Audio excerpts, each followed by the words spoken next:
Howdy, Brus Eđerli here, co-founder and vice president of Backcountry Access in our backyard here in Summit County, Colorado.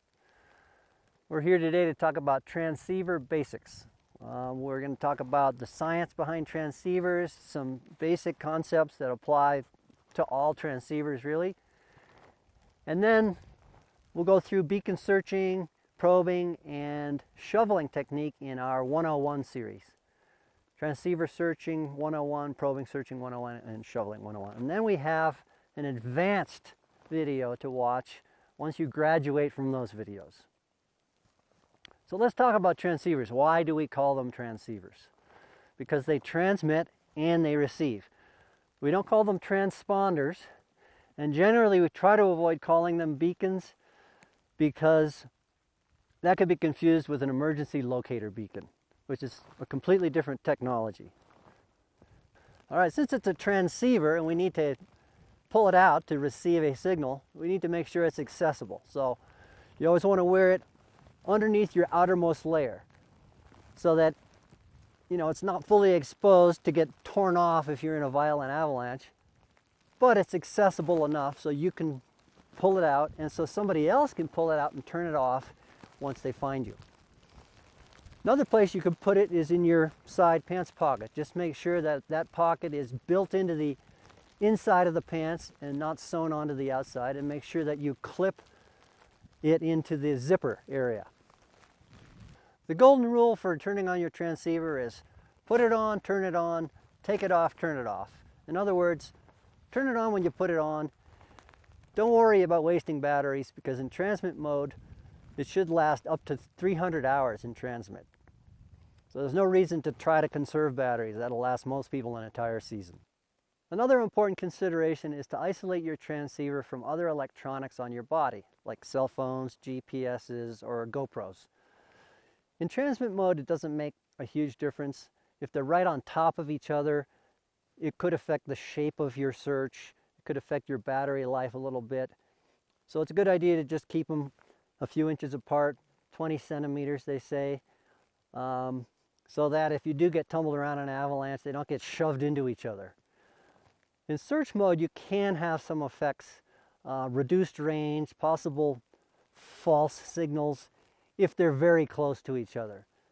So we suggest making sure that in search mode, you're at least 50 centimeters apart from the searching beacon and the electronic device that you may have on you.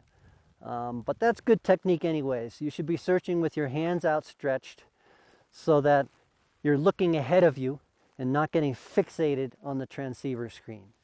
If you do end up having to perform a search, generally you're going to want to turn off all those electronic devices to prevent any kind of complications. Let's talk about the transmit part of the transceiver. When you turn on any transceiver, you're going to get a series of diagnostics, but the most important thing is the battery power. Make sure you never go out there with battery power of less than 40%, at least with the trackers. Make sure you only use high quality name brand alkaline batteries in your transceiver. Other batteries tend to have variations in the size and the resistance, and then the rechargeable and lithium batteries tend to drop right off rather than having a gradual discharge curve, which makes it much easier to predict when your battery is going to die. In addition to checking your battery power every day, we suggest a full trailhead test. There's really no substitute for a trailhead test in the morning where you check both transmit and search functions with everybody in your group. It's actually more thorough than sending it back to the manufacturer for an electronic checkup, and it's more thorough than just walking by a transceiver checker at your local trailhead. All avalanche transceivers basically transmit the same way. They send out a beep every second or so, and the only difference between different brands is how fast they beep. Some go beep, beep, beep, and some go beep, beep, beep. Other than that, they're pretty much the same.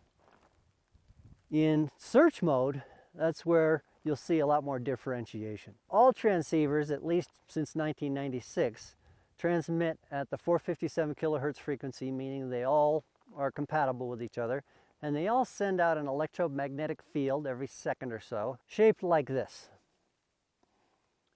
And what they do in search mode is steer you in along the so-called flux lines of this electromagnetic field. That's why you notice that when you're searching out in the field, you're not always walking in straight lines.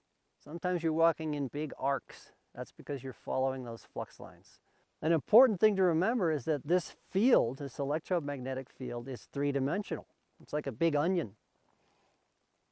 So these curves are also in the vertical dimension, and this can make it a little bit complicated once you get in close. You'll see with a single or dual antenna beacon, when you get in close, sometimes there will be a little hiccup. And this is just where the field lines are perpendicular to your horizontal searching transceiver, so it has a hard time picking the signal up strongly. The third antenna is meant to align itself with the electromagnetic field better in those spots, and therefore eliminate those hiccups, which we sometimes call spikes. That's all the third antenna does, is it cleans up the last few meters of the search and it eliminates those little spike signals. The third antenna does not increase your receive range. It doesn't help in multiple burials. All it really does is clean up the final fine search. You'll notice that for this reason, most avalanche transceivers' directional lights will turn off at 2 or 3 meters, because when you're in this close, the field lines do get complicated, and at that point you're performing bracketing instead of following the flux lines, and you should be moving in perpendicular lines. In our transceiver searching 101 video, we'll go into some detail on how to do a single burial, including all 4 phases of the beacon search. I want to just summarize the 2 most important concepts. One of them is, to follow those flux lines, you need to follow the lights on your transceiver, and when the light goes left, you go left. You also need to make sure that the numbers are going down. If they're going up, that means you're going farther away from the victim, and you need to turn around 180 degrees and go the other direction. The most important part, and sometimes more challenging part of the search, is the fine search. This is the part within 3 meters, and here you really want to slow down. Basically, we say run, walk, crawl. In the first part of the beacon search, you're running as fast as you can. Then you want to slow down when you get to about 10 meters. And then at 3 meters, you get into the fine search. This is where we want to get on all fours. And we want to crawl, literally, on the snow surface and get our transceiver as close as possible to the victim.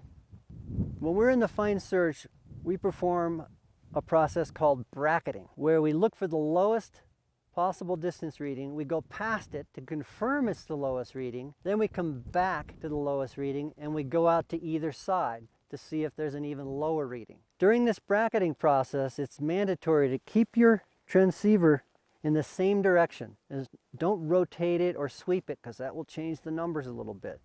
Just keep it straight and follow perfectly straight lines the whole time. Make sure that if the terrain is uneven, if there's debris or a slope, that you keep the transceiver up above the debris so you're not moving it up and down and changing the distance readings. And make sure that you follow the snow surface, that you're parallel to it. It's really important when you're bracketing to make sure that you're performing nice wide brackets, using your full arm's length and extending your tether, attaching your beacon to your harness all the way, rather than small little micro movements. The more you outstretch your arms, the more distance information you're going to get, and you're going to be able to confirm whether or not you've really hit that lowest reading. Once you've confirmed the lowest distance reading, this is where we start probing. We'll get into more detail on probing and shoveling technique in Probing 101 and Shoveling 101.